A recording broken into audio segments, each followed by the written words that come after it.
Happy New Year's, everybody. It's a couple days after New Year's and still getting things done. We had some delays. Well, not really delays. We just had to prioritize some other things. And I've been plugging away at different things. I had a couple of burn piles that were pretty seriously getting covered by snow, and there was at least one of them that I really seriously wanted gone. And then one that I had lit off a month or so ago, and it's needed to be pushed in on itself because there were some residual stumps that didn't burn down. But so that was my stuff the past couple days, and then also prepping what I'm going to be working on today, which is more siding.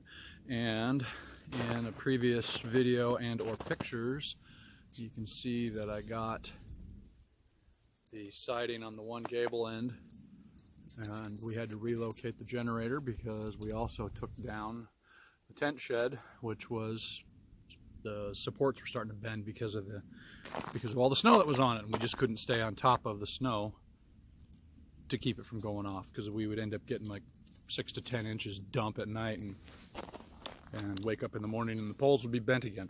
So anyways, down went the tent shed, and the solution to covering things now is we're going to put an awning off the front of that, just a temporary, help cover the firewood, help cover the generator, my tool bench and things like that. So anyways, that is the goal down the road. But today you can see I've got a bunch of siding spread out here and there. What you're seeing along the side there is those are actual partial pieces, whether they be cut narrow or they have window holes cut in them or whatever, so they're not usable as an entire panel.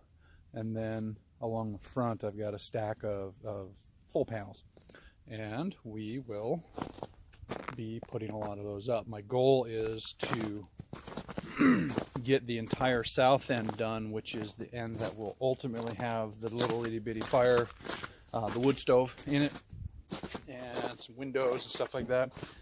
And those are the things that take a little bit of time, but that's okay. We've got all these partial pieces that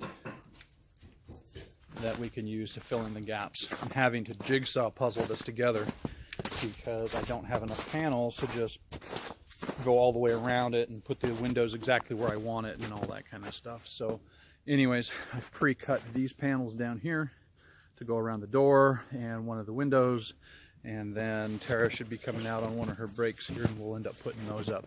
But I got some more cutting to do, prepping for her to come out and help, and then we'll put in a bunch of panels today. So I'm hoping to make some good progress today, and then she's got tomorrow off, so hopefully we'll crank through a bunch of the siding and be a lot closer to having some windows and some visibility, and it'll feel more like a house rather than a shack. So right now it is very appropriately named the Love Shack. And with that being said, I'm going to move on to doing some cutting. So one of the problems of working with reclaimed materials is that there's a lot of times inconsistent sizes. We keep running into the issue of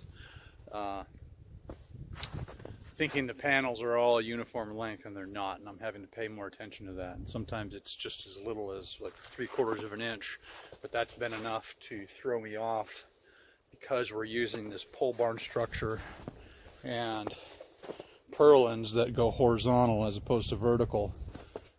The difference in lengths, when you get down to the bottom down on these ones right here, sometimes it doesn't line up with the purlin that's right there. This one just barely goes on. Some of the other ones around the corner ended up being just barely long enough to hook the lip of it and angle the screws down and stuff like that. And yeah, so I'm having to really jigsaw this together, which drives my OCD nature. I mean, I used to do finishing carpentry, and so all these imprecise things and things that don't line up really kind of grate on me. But Tara and I keep having to tell ourselves this is a temporary structure. We're going to be living in it through this winter, maybe the next, and then it's being torn down. So it doesn't need to be perfect. It doesn't need to be absolutely pretty. It needs to be functional. And it is already doing that. The inside temperature has been pretty consistently around, when things are sub-freezing, the inside temperature is pretty consistently in the really low 30s, and that's even without having all the paneling up. It's just with the plastic. So we're pleased with that. We've noticed that the stuff, the trailer pipes haven't been freezing, and that's nice. So anyways, I need to get back to my giant 3-dimensional puzzle in regards to paneling and all my pieces that I'm laying out. This is my giant table and more panels over there.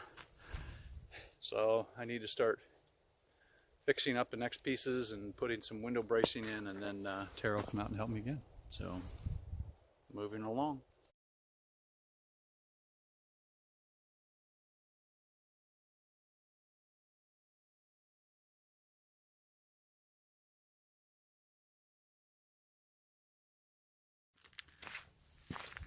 Well, for those who've been following along on Facebook, you may have seen that we have siding with windows. So those reclaimed windows came in real handy.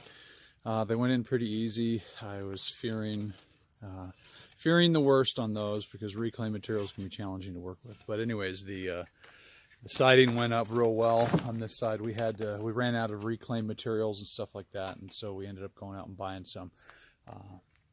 The shack here is going to end up probably being a 2-winter structure now. Looking at lending, the logistics of building the carriage home and all that kind of stuff. We just don't think it's going to happen this coming summer in its entirety. So we're not going to be able to move into the carriage home until probably the following summer. And so we amped up the love shack here and are putting some more amenities in it. Today